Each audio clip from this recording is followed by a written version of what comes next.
Okay. Welcome back to Strange Stories with the Seeker and the Skeptic. Today is day 3 of what it means to be a witch. So today, Meg Resnick and I are going to talk about spell crafting. So, Meg, how would you define a spell? So to me, a spell is it's different than a ritual in that it's very much about I want to have impact on something specific right now. To me, a ritual is a little bit more of a practice or a habit that you would infuse into your daily life, something that does follow the wheel of the year or the moon phases, whereas a spell is I need something to stop or I need something to start, and Hmm. it's very much driven by like a direct or active kind of focus. Hmm. Yeah. I feel like with spells too, it's there's a lot of focus on different symbolism, right? Like could be a symbolic practice of like dressing a candle and lighting that candle with a specific color correspondence for the thing that you want to create. Or I know a lot of like my workings is like creating an altar space that is a symbolic representation of the things I'm trying to draw into my life. So I might have different symbols of abundance, right? Like I might have some pyrite or some citrine because those are crystals that are kind of associated with abundance. Yes. Or sometimes I will actually put like either oracle or tarot cards that are aligned with the energy that I'm trying to call into my life on my altar. Again, as another just kind of like focal tool of like, this is me communicating what I'm trying to manifest, what I'm trying to align with. Absolutely. And having, within that, having the opportunity to have a place to go to Hmm. crafting and, to draw in those things, Yes.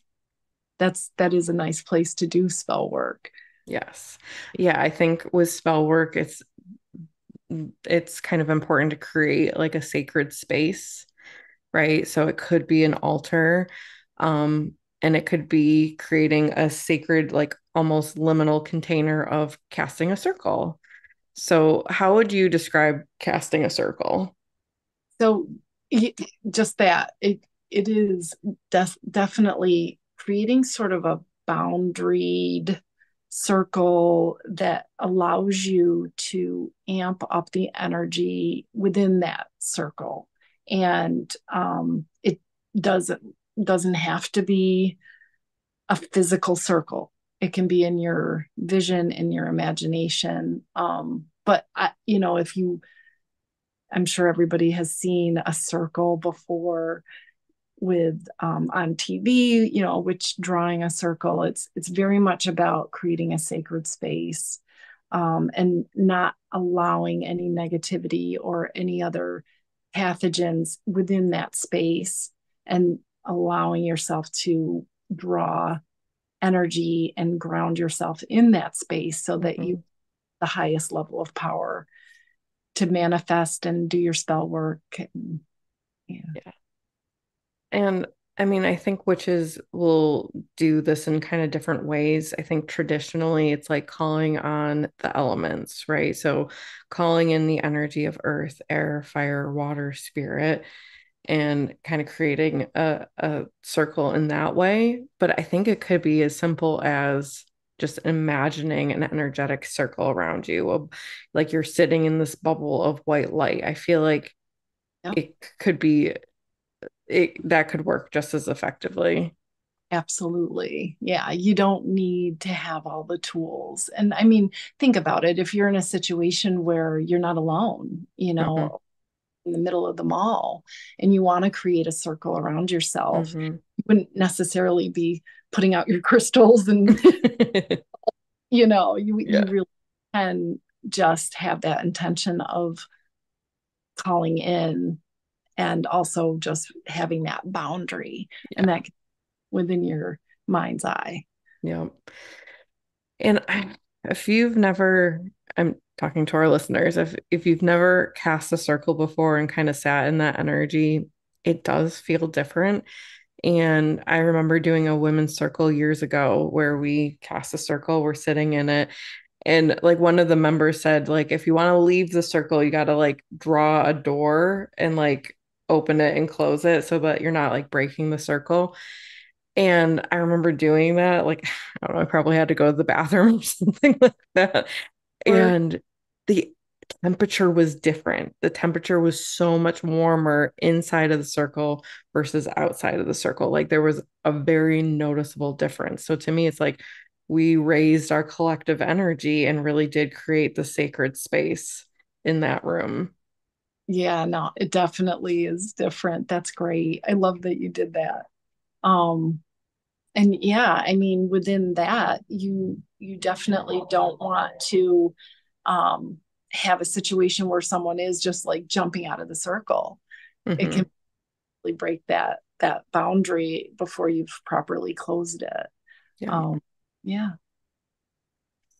Yeah, so I mean, for, casting spells, typically that's one of, when you're actually at the point of like doing the casting, doing the working, you are going to create like a sacred space, a circle around you. But when you're thinking about like creating a spell, like what are some of the things that you think about, Meg? So if if I'm thinking about creating a spell, the first thing I want to think about is what is my intention. Hmm. Really clear in that because you can accidentally have sort of like a vagueness to what you're doing, or it could just be ineffective if you're not grounded and really do that self reflection of what is it that I really want, and is that for my greatest good. From there, I'm probably going to do some cleansing. I'm going to clean my space. I'm going to allow myself to have a nice shower, a nice hot shower or bath. I'm probably not going to weigh myself down with a lot of caffeine or alcohol or anything that would create a situation where I'm not in my best clear headed mind. And then from there, I'm going to think on what correspondences would draw that up. And there's no way to keep this all in our heads. Hmm. I'll go to my book of shadows or I'll check in with someone's grimoire, but I'm researching, to make sure that I understand what those correspondences are and how they all would support whatever it is I'm trying to manifest or attract or orchestrate. Yeah.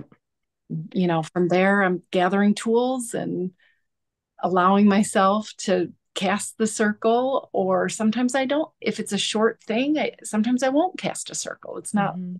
like a requirement in order to do spell work. But if you want that really powerful energy, I might cast a circle and go ahead and, with my tools. And really, what it looks like or feels like is I'm pulling energy and I'm visualizing and I'm trying to create the as if feeling Hmm. that what I'm doing, and Yeah. with the tools and everything. Yeah. And I feel like out there, there's so many different books that will tell you different practices, different spells. And I feel like when you're first starting out, that can be super helpful. I think as you go along, it might almost be a little bit more powerful to create your own rituals and books because, again, it's like it's working with your own energy and what resonates for you, So, just yeah, just going with what feels right, and there might be a crystal that you feel like is aligned with a specific purpose, like abundance, but nobody else on the planet says it's aligned with abundance. Well, to It me, is. that doesn't matter because it's like what feels right for you, like picking the tools, picking the rituals that do feel right. And there's Absolutely. so many different ones. Like, we've talked about like the candle spell that we did together. there's that. There's you can create spell jars or, where you're putting different like herbs and intentions and crystals and other symbols into jars. Again, it's another way of like focusing energy, focusing where you're kind of putting your intention. Absolutely. Yeah, there's a lot of different ways to do that. Yeah. Even, we've talked about protection magic, even just Mhm. doing a spell and putting a braid in your hair. And as you're braiding your Mhm. hair, having a mantra of what you're trying to manifest in terms of your protection and safety.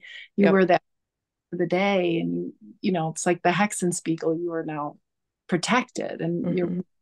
something like even something like that would be a really neat spell to do every Yeah. day. It doesn't take a lot of tools. Yeah. I've actually started knitting again, and as I'm knitting, I'm saying a mantra. I'm saying so like an affirmation every stitch to me. So I'm like, this is my spell scarf that I'm creating. And believe me, all I can do is a scarf. But it's like, Oh, yeah, yeah, I love yeah, that. So that is definitely infusing it with your spell. I love that. yeah, yeah. So for like more formal spell casting, I think you're gonna want to think, like you said, you're gonna think about your intentions. You're gonna want to think about like your correspondences of colors, elements, tools, that type of thing. And it's not like completely necessary, but it can be helpful to think about the moon phase, right? So again, like new moon is more about like setting an intention and planting seeds. Full moon might be more about releasing or harvesting, that type of thing. Or even like the time of the year. There Right. might be some again, it doesn't have to be because I don't think you should limit yourself like if it's December and you really need to kind of call in some more abundance, well, then do that. Like there's no rule saying you can't do that. Or it's, a waning moon, right? Like I think you can still cast any kind of spell. It's just like knowing that the lunar cycle could just kind of give you like an extra boost of Right. energy and support in that area. Absolutely. And yeah, you don't have to wait to do a certain kind of magic. Yeah, Yeah. definitely.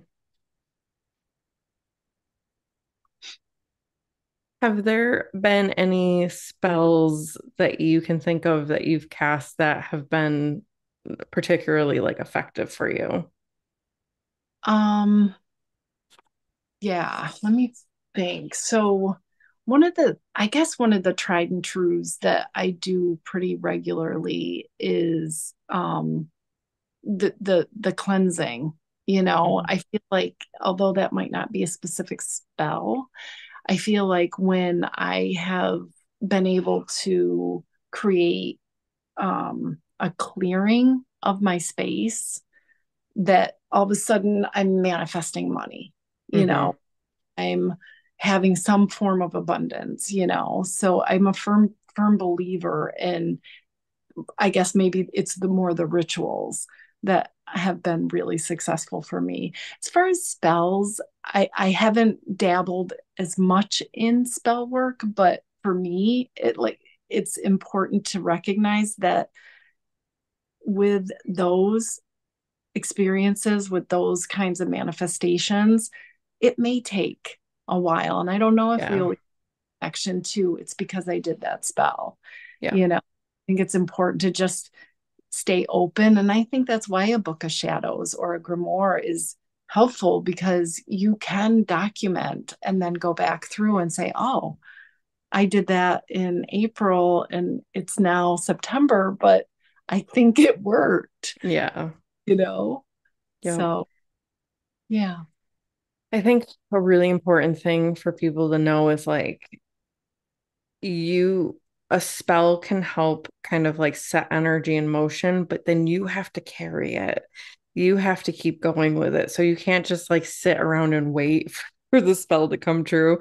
It's like you have to take whatever actions you can to clear your space, clear your energy, to visualize, to take the actual action steps needed to make that thing happen, right? Like the spell can't do all the work for you. You have to be a part of that energy system. Absolutely. 100% agree. Yeah. For me, there's there's two things that come to mind. So I did a money bowl spell a couple of months ago. And so for that, it's like just a bowl with rice, which is associated with abundance. And then I put some cinnamon sticks in it, some actual coins and pyrite. I have like a little pyrite tree. So like people will put in different herbs and different symbols and stuff like that. But it's like, again, it's meant to call in money. And after I did that, I did have kind of an influx of new clients coming in, new bookings, random money, like checks that I didn't know like were out there in the world coming to me. So that was one that I was like, I could see the correspondence of like, I did this, I set the intention, I kind of focused my energy on it, and then brought some more abundance into my life. Absolutely. That's Yeah. awesome. Yeah. And then the second one, this is, I don't know that this is actually me, but it's kind of a funny story that I just want to share with you guys. Oh, So in middle school, I had this run-in with a girl. She was a very troubled girl, probably did not have the greatest home life, but she was just like the very aggressive, just like got into fights all of the time. And I think like I accidentally bumped into her and like it set her off and she was threatening me and she was gonna beat me up and all of this stuff. And I was petrified because I'm like, this like shy girl who's like never been in a fight or confrontation with anybody in my life. And I had seen The Craft and I loved that movie when I was a teenager. oh, And in The Craft, I can't remember the main character's name, but she does a binding spell of Nancy where she has her picture and she's wrapping something around it and it's like, I bind you, Nancy, from harming yourself and harming others. And so I'm like, all right, I'm doing that. And so I didn't have a picture of this girl, but I wrote her name on a piece of paper and I wrapped yarn around it and I kind of said that over and over and over again. And like the next week, she was sent away to like juvenile detention. so And I'm you not saying that was because of me, but I just think it's funny. Like, I was putting my energy of like, I'm protecting myself from this girl. absolutely, and it put her in a position where she wasn't hurting herself or Right. And maybe getting the help that she needed. But anybody. Aw, that's yeah. I do believe in that stuff too. yeah, It is hard to say, did this effectively work? But in retrospect, I think if we looked back, we would realize that those efforts and those little practices that we've been doing all along actually have changed the outcome. yeah. And I mean, going back to what we talked about during like our first episode, that may have been more baneful magic. But was a teenager and I didn't know what I was doing. I just knew I needed protection from this girl. And so it was like, well, I saw this in a movie, so I'm gonna try it. Well, and I think the universe took care of what needed to happen in order for her to stop Yeah. harming herself or get the help she needed. So Yeah. I her. Yeah, but those are the two. I mean, I'm sure there are more, and I know like um I've kind of like for me, I've kind of like come in and out of witchcraft, I would say. Very heavily interested in my teen years, kind of fell away from it, and then like in my 20s kind of came back to it. And like I said, kind of coming in and out, but I've always been since then like a believer in manifestation. And so a lot of my practices aren't necessarily what people might call spells, but I kind of think they still are. So I do a lot of crystal grids where it's like using sacred geometry patterns and putting crystals on different points and then sending my intentions into those crystals. I mean, Yes. someone might not call that a spell, but to me, that is a spell. Or like a vision board, right? I'm putting symbols and pictures and words of the things I want to manifest, and then I'm sending my energy to it. So those have been more of my practices that I've done that I do feel like have helped move energy in my life. Absolutely. And so I agree. I feel like I've been also, I kind of was drawn to it when I was younger, probably preteens was about the time when I first I ironically my mom owned a bookstore in the little town that I grew up in, and there was a witchcraft book, and I was just fascinated with it, and it was just sort of a history kind of book, Yeah. but then what I found myself doing almost like in a superstitious way throughout my lifetime, or maybe someone would say I have OCD. I would sort of collect things and create them in the form of that's a symbol. Hmm. It's like what someone would do with a four-leaf clover or, a feather, and I would put them in my pocket for good luck, or I would, have these little talismans of this will mean if I do this, I will be able to have that. Similar to what kids do when they wish upon a star, it's Yeah. kind of that feeling of I want a new bike, you know. So Yeah. I'm going to do this, this, and this, and that will elicit the outcome I want. And it was very, I was in my own world. I shared that on the last podcast we talked about. I very much put a lot of investment in if I do this, a good thing will happen, and I think that probably followed me right up through today. Hmm. And it's very similar to doing a spell or having a ritual and manifesting or attracting something. Yeah. Yeah. But I didn't know what I didn't really call it witchcraft. To me, it was just good luck. Yeah. You Great good luck. Yeah. I mean, like blowing out a candles on the birthday cake and you're making a wish, right? Like, how is that not a spell? Yeah, exactly. You can't tell anyone. It's got to Yeah. stay. Yeah. There's like a lot of that is in our makeup as humans, in our culture, our beliefs, and I think I've been doing that for a very long time. Hmm. I think so too. I mean, for me, I think a lot of it is just kind of like intuitive of what you felt, for me, like what I felt called to, and just like, again, playing, like, just like getting in that energy where I'm like, um, like the spell that we did together, just like where we're just like creating our candles and, declaring our intentions. It's just like, it's fun, but it just puts you in this energy of like, I am powerful and I can create the reality that I want to live in. And I mean, I don't see any harm in that. No, Again, as long as you are not deliberately trying to hurt somebody else, there's more than enough to go around, so my abundance shouldn't be taking away from anybody else's abundance. exactly. It's an infinite concept for Yeah. sure. Yeah. Yeah, love it.